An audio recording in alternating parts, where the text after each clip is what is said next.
ഇപ്പോൾ മുതിർന്ന നേതാവ് ശ്രീ എ കെ ആന്റണി കൂടി നമ്മളോടൊപ്പം ടെലിഫോണിൽ ചേരുകയാണ്. ശ്രീ എ കെ ആന്റണി ഒരുപാട് കാലം കോൺഗ്രസിന്റെ നേതൃനിരയിൽ നിറഞ്ഞു വന്നൊരു മുഖമാണ് നമ്മളെ വിട്ടുപോകുന്നത്.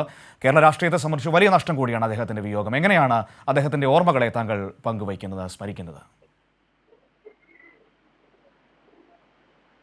എന്റെ ആദ്യകാല സഹപ്രവർത്തകരിൽ ഒരാളായ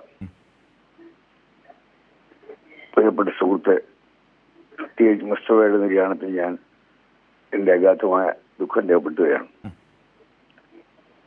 KSU യൂത്ത് കോൺഗ്രസ് പ്രസ്ഥാനത്തിൽ കൂടിയാണ് ടി എച്ച് രാഷ്ട്രീയ രംഗത്തേക്ക് കടന്നു പോകുന്നത്. എറണാകുളം ജില്ലയിൽ കോൺഗ്രസിന് ശക്തമായ അടിത്തറ ഉണ്ടാക്കുവാൻ ഒരു സ്വാതന്ത്ര്യത്തിന് ശേഷം പ്രവർത്തിച്ചിട്ടുള്ള നേതാക്കന്മാരിൽ അദ്ദേഹത്തിന്റെ സ്ഥാനം മുൻപന്തിയിലാണ്. 24 മണിക്കൂറും സംഘടനയ്ക്ക് വേണ്ടി ഇന്ത്യയിലുടനീളം ഓടി നടന്ന് എറണാകുളം ജില്ലയിലെ എല്ലാ മുക്കിലും മൂലയിലും കോൺഗ്രസ് പാർട്ടി വളർത്തുവാൻ അദ്ദേഹം നടത്തിയ കഠിനാധ്വാനം ഒരു കാലത്തും പാർട്ടിക്കും എനിക്കും മറക്കാൻ സാധ്യമല്ല.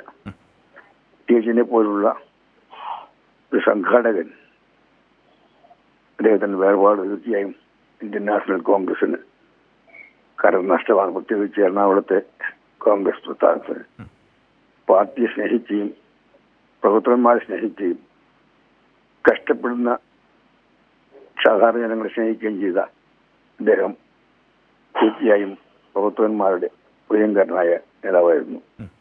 അദ്ദേഹത്തിന്റെ വേർപാടിൽ എനിക്കുള്ള അഗാധമായ ദുഃഖം രേഖപ്പെടുത്തുന്നു.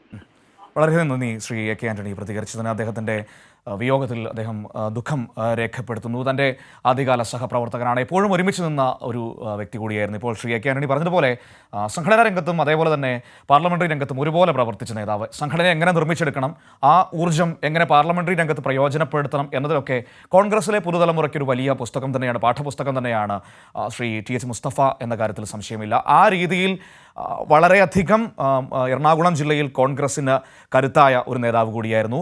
എറണാകുളം ജില്ലയ്ക്ക് അപ്പുറത്തേക്ക് മധ്യ കേരളത്തിൽ ഒരു കാലത്ത് കോൺഗ്രസിൻ്റെ അവസാന വാക്ക് എന്ന് വേണമെങ്കിൽ പറയാൻ കഴിയും. കാരണം കെ കരുണാകരൻ്റെ പ്രതാപകാലത്ത് കെ കരുണാകരൻ മന്ത്രിസഭയിൽ അദ്ദേഹത്തിൻ്റെ വലങ്കൈയായി നിന്നുകൊണ്ട് ഏറ്റവും അടുത്ത വ്യക്തിയായി പ്രവർത്തിച്ച ഒരു നേതാവ് കൂടിയാണ്. ആ രീതിയിൽ കോൺഗ്രസിന് എറണാകുളം ജില്ലയിൽ ഒരു മുഖം നൽകിയ വ്യക്തി കൂടിയാണ് ടി എച്ച് മുസ്തഫ എന്ന് നിസ്സംശയം പറയാൻ വേണ്ടി കഴിയും.